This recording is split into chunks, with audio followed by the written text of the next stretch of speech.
Hello everyone, welcome to our channel. तो इस video में हम आप सभी के लिए लेकर आए हैं विज्ञान विषय के कक्षा 8 के विज्ञान विषय का संपूर्ण जो परीक्षा प्रश्न पत्र देखा था उसका सॉल्यूशन लेकर आए हैं इस वीडियो में। तो स्टार्ट करेंगे बिना देरी किए। सबसे पहले हम खंड ए के सॉल्यूशन देखेंगे, जिसमें क्वेश्चन फर्स्ट है खरीफ की फसल है।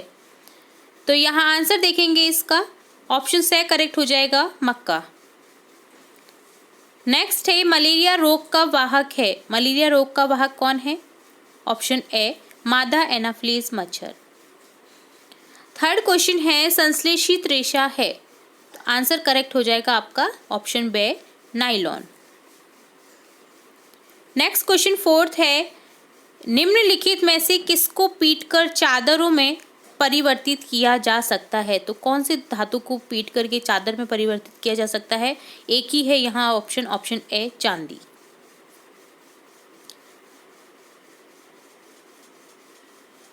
नेक्स्ट क्वेश्चन देखेंगे समाप्त होने वाले प्राकृतिक संसाधन है। समाप्त होने वाले प्राकृतिक संसाधन कौन सा हो जाएगा यहाँ पर? पेट्रोलियम, ऑप्शन दे।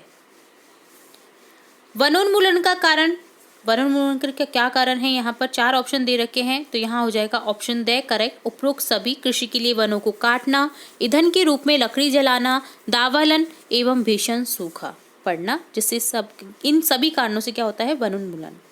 नेक्स्ट क्वेश्चन है आंतरिक निषेचन होता है। तो आंतरिक निषेचन मादा के शरीर में होता है, तो यहाँ आंसर हो जाएगा आपका करेक्ट ऑप्शन ए मादा के शरीर में। नेक्स्ट क्वेश्चन है निम्नलिखित में से संकटापन वन्य जंतु है। तो संकटापन वन्य जंतु बताना है, जो कि क्या है? ऑप्शन से काले हिरण। मशीनों में बॉल बेयरिंग का उपयोग किया जाता है, तो किस कारण से बॉल बेयरिंग का उपयोग किया जाता है? तो यहाँ लिखेंगे घर्षण को कम करने के लिए, ऑप्शन ए करेक्ट हो जाएगा। नेक्स्ट है निम्न में से वाक् ध्वनि की आवृत्ति न्यूनतम होने की संभावना किसकी है? पुरुष की, ऑप्शन से करेक्ट हो जाएगा। नेक्स्ट देखेंगे विद्युत का सुचालक है। तो विद्युत का सुचालक निम्न ऑप्शन में से क्या हो जाएगा? लोहा, ऑप्शन से करेक्ट हो जाएगा। नेक्स्ट है जब कांच की छड़ को रेशम के कपड़े से रगड़ते हैं तो छड़ किस तरह की हो जाती है? तो यहाँ लिखेंगे धनावेशित हो जाती है तथा कपड़ा ऋणावेशित हो जाता है, ऑप्शन बी करेक्ट हो जाएगा। नेक्स्ट है भूकंप आने का कारण है पृथ्वी की प्लेटों की गतियां, ऑप्शन से करेक्ट हो जाएगा। लाल ग्रह के नाम से जाने जाने वाला ग्रह कौन सा है? तो लाल ग्रह कौन सा जाना जाता है? ऑप्शन ए मंगल। रुधिर में ऑक्सीजन की वाहक क्षमता कम करने वाली गैस कौन सी है? Option B carbon monoxide.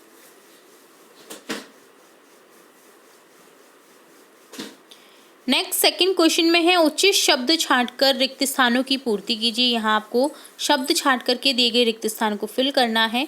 जैसे फर्स्ट है सेंटेंस फलीदार पौधों की जड़ों में रिक्त स्थान पाए जाते हैं। तो क्या पाए जाते हैं? आपको लिखना है राइजोबियम बैक्टीरिया। यहाँ लिख देना है आपको राइजोबियम बैक्टीरिया। नेक्स्ट है टाइफाइड किसके द्वारा होता है? तो जीवाणु के द्वारा होता है, यहाँ लिख देना है जीवाणु। थर्मोसेटिंग प्लास्टिक का उदाहरण है, थर्मोसेटिक प्लास्टिक का उदाहरण क्या है? बेकेलाइट। नेक्स्ट है धातुएं ऑक्सीजन से क्रिया कर क्या बनाती हैं? धात्विक ऑक्साइड, ऑप्शन लिख देंगे हम यहाँ धात्विक ऑक्साइड। जीवाश्म ईंधन है, तो जीवाश्म ईंधन क्या है? पेट्रोलियम।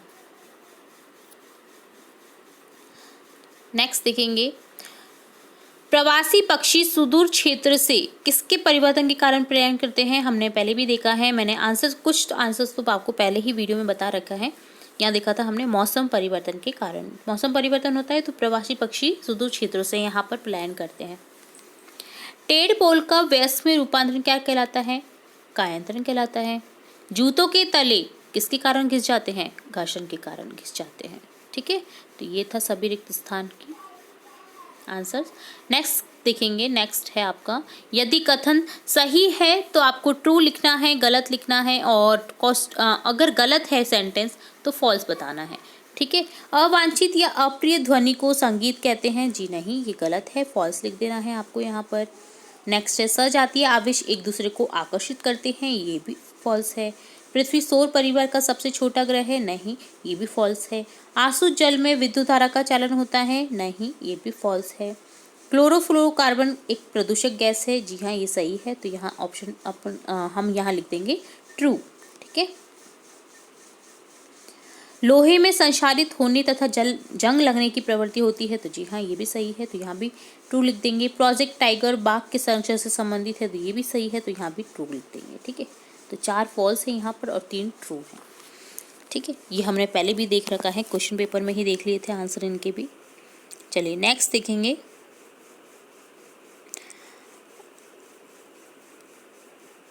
कॉलम ए में दिए गए शब्दों का कॉलम बी से मिलान करना है, ठीक है। हमने मिलान कर रखा था, फिर भी एक बार फिर से रिपीट कर लेते हैं आंसर।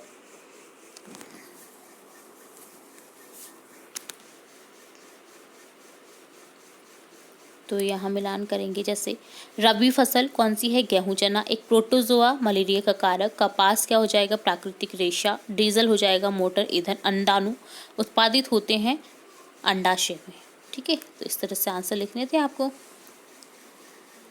तो मिलान कर देना आपको इसी तरह से। प्रश्न संख्या 5 देखते हैं। मिट्टी में पोषक स्तर को बनाए रखने के लिए क्या मिलाया जाता है, उर्वरक, खाद, ठीक है। तो खाद लिख देना है। कैरम खेलते समय कैरम बोर्ड पर घर्षण कम करने के लिए किसका उपयोग किया जाता है, पाउडर का, ये भी हमने पहले देख लिया था। किसी एक ध्वनि प्रदूषक का नाम लिखिए, तो लिख देना है आपको गाड़ियों का हॉर्न। विद्युत के एक कुचालक पदार्थ का नाम लिखिए, तो कुचालक पदार्थ है यहाँ पर प्लास्टिक लिख सकते हैं आप, ठीक है, लकड़ी भी लिख सकते हैं। प्रश्न संख्या 9 है। विश्व उष्णन के लिए उत्तरदायी गैस का नाम लिखिए, तो लिखेंगे कार्बन डाइऑक्साइड। विश्व उष्णन के लिए उत्तरदायी गैस है कार्बन डाइऑक्साइड।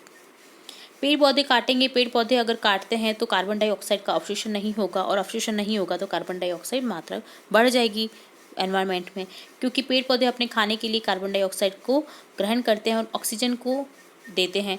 तो यदि पेड़ पौधे कम होते जाएंगे तो कार्बन डाइऑक्साइड ऑब्वियसली ज़्यादा होती जाएगी वातावरण में, और ऑक्सीजन नहीं मिल पाएगी हम लोगों को। इसलिए पेड़ पौधे का होना बहुत ज़रूरी है अपने आसपास, ज़्यादा से ज़्यादा पेड़ पौधे लगाने चाहिए, ठीक है। चलिए नेक्स्ट देखेंगे। प्रश्न संख्या 10। आप गर्मियों के लिए सूती या संश्लेषित रेशे में से किस रेशे से बने कपड़े खरीदेंगे, कारण सहित लिखिए। आपको कारण बताना है कि क्यों खरीदेंगे हम, ठीक है, और कौन से कपड़े खरीदेंगे। तो हम गर्मियों के लिए सूती रेशे से बने कपड़े खरीदेंगे, क्योंकि सूती कपड़ा ऊष्मा का कुचालक होता है, ये बाहर की ऊष्मा को हमारे शरीर में प्रवेश नहीं करने देता है। सूती कपड़े में पसीना सोखने की क्षमता होती है। सूती कपड़े शरीर से चिपकते नहीं हैं। 11 क्वेश्चन देखेंगे। धातु अधातु में अंतर, ठीक है, कोई 3 अंतर लिखने थे तो देखेंगे। धातु व अधातु में अंतर। धातु चमकदार होते हैं, अधातु चमकदार नहीं होते हैं। धातु विद्युत की सुचालक होते हैं, जबकि अधातु विद्युत के कुचालक होते हैं। धातु में आघात वर्धनीय का गुण होता है, जबकि अधातु आघात वर्धनीय नहीं होते हैं। आघात वर्धनीय यानी चोट पहुंचाने पर फैलते हैं, चादर के रूप में, जैसे चांदी सोना, ठीक है। तो ये क्या होता है, चादर के रूप में दिखते हैं ना हमें। चलिए नेक्स्ट देखेंगे। प्रश्न संख्या 12। संगमरमर की फर्श पर साबुन के पानी से भरी बाल्टी उलट जाए तो इस फर्श पर आपके लिए चलना आसान होगा या कठिन, अपने उत्तर का कारण भी बताइए। तो लिखेंगे गीले फर्श पर चलना कठिन होगा, क्योंकि जूतों व फर्श के बीच घर्षण बल का मान कम होगा, तथा जब हम गीले फर्श पर चलेंगे तो आगे की ओर गति के लिए उचित प्रतिक्रिया बल प्राप्त नहीं कर पाएंगे, इस कारण से हम फिसल जाएंगे, ठीक है। 13 क्वेश्चन है। आग बुझाने के लिए पानी के इस्तेमाल से पूर्व विद्युत आपूर्ति बंद क्यों की जाती है, समझाइए। तो लिखेंगे चूंकि साधारण पानी विद्युत का सुचालक होता है, यदि आग बुझाते समय विद्युत आपूर्ति बंद नहीं करेंगे तो करंट लगने से जान जा सकती है, अतः इस खतरे से बचने के लिए विद्युत आपूर्ति बंद की जाती है। 14 है। भूकंप से बचने के लिए आप क्या क्या सावधानियां बरतेंगे। तो लिखेंगे भूकंप से बचने के लिए निम्न सावधानियां बरतेंगे। भवनों का डिजाइन ऐसा रखेंगे कि भूकंप के झटकों को सह सके। भवन निर्माण में लकड़ी का उपयोग करेंगे। अलमारियों आदि को दीवारों के साथ फिट कर देंगे। दीवारों के संग में अगर फिट रहेंगी तो गिरेंगी नहीं, ठीक है। 15 है सौर परिवार का नामांकित चित्र बनाइए। आपको सौर परिवार का नामांकित चित्र बनाना है तो इस तरह से हम बनाएंगे। देखिए सूर्य के सबसे नजदीक हमें क्या दिख रहा है, बुध, मंगल, देन क्या है, पृथ्वी, शुक्र, बृहस्पति, शनि, नेपच्यून, यूरेनस। कुल टोटल कितने ग्रह नजर आ रहे हैं आपको? 1 2 3 4 5 6 7 8, टोटल 8 ग्रह हैं अब हमारे सौर मंडल में।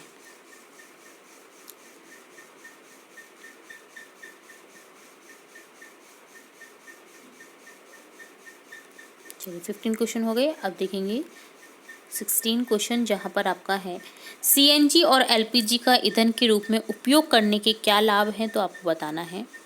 तो उपयोग करने के क्या लाभ हैं देखते हैं। निम्नलिखित लाभ है। एलपीजी बिना धुआं के किए चलती है, जिससे वायु प्रदूषण नहीं होता है। यह सुगमता से जलते हैं। इसका ऊष्मीयमान उच्च होता है। जलने पर कोई अपशिष्ट शेष नहीं रहता है, ठीक है। 17 क्वेश्चन देखेंगे। नर जनन तंत्र का आपको नामांकित चित्र बनाना है, तो देखेंगे नर जनन तंत्र का नामांकित चित्र इस तरह से बना देना है आपको, ठीक है। जहाँ पर आपको नाम लिखना है शुक्राणु नलिका, शिशन और वृषण। इसी तरह से आपको नामांकित चित्र बनाना है, तभी आपको मार्क्स मिलेंगे, ठीक है। चलिए नेक्स्ट देखेंगे क्वेश्चन। खंड से पार्ट सी, खरपतवार किसे कहते हैं? खरपतवार का नियंत्रण कैसे किया जाता है समझाइए। या फिर आप कर सकते हैं सिंचाई किसे कहते हैं? जल संरक्षित करने वाली सिंचाई की 2 विधियों का वर्णन कीजिए। तो यहाँ हम देखेंगे आंसर, खरपतवार किसे कहते हैं और नियंत्रण किस तरह से करते हैं। खरपतवार वे अवांछनीय पौधे या जंगली पौधे हैं जो खेत में बोई गई फसल के साथ अपने आप उग जाते हैं। खरपतवार पर नियंत्रण इस तरह से करेंगे कि इसके लिए खेत की निराई करते हैं। इस क्रिया में ऐसी पौधों को खेत में से हटा दिया जाता है खेत में से हटा देते हैं। खरपतवार हटाने की निम्न विधियां काम में लेते हैं, जैसे पटेले या हैरो द्वारा खरपतवार को हटाना। जब फसल की बुआई से पहले हल चलाकर खेत को जोता जाता है तो उसमें लगे हुए अधिकतर खरपतवार हल चलाते समय जड़ सहित उखड़ जाते हैं और निकाल दिए जाते हैं। अब यदि खेत में पटेला या हैरो नामक कंघी जैसा उपकरण घुमा दिया जाए तो ये उखड़े हुए खरपतवार पटेले की छड़ों के साथ फंसकर खेत से बाहर निकल जाते हैं। रसायनों के उपयोग से खरपतवार को नष्ट करने के लिए 2,4-D जैसे रसायनों का छिड़काव कर दिया जाता है। इससे खरपतवार पौधे मर जाते हैं, किंतु फसलों को कोई हानि नहीं होती। खरपतवार नाशी को जल में आवश्यकता अनुसार मिलाकर स्प्रेयर या फुहारा की सहायता से खेत में छिड़काव करते हैं। तो कोई भी एक करना था, हमने खरपतवार का कराया। आप सिंचाई से रिलेटेड भी क्वेश्चन कर सकते थे, ठीक है। अब प्रश्न संख्या 19 देखेंगे। वनोन्मूलन का अर्थ बताइए, इसके कारणों का उल्लेख कीजिए, या अथवा में आप लिख सकते हैं रेड डेटा पुस्तक क्या है, किन्हीं 2 संकटापन्न जंतुओं के नाम लिखिए। तो यहाँ आपको आंसर बता देना है। तो रेड डेटा पुस्तक है वह पुस्तक है जिसमें सभी संकटापन्न स्पीशीज का रिकॉर्ड रखा जाता है। पौधों, जंतुओं और अन्य स्पीशीज के लिए अलग अलग रेड डेटा पुस्तकें हैं। संकटापन्न 2 जंतु के नाम लिखने हैं, तो लिखेंगे भारतीय शेर और गैंडा।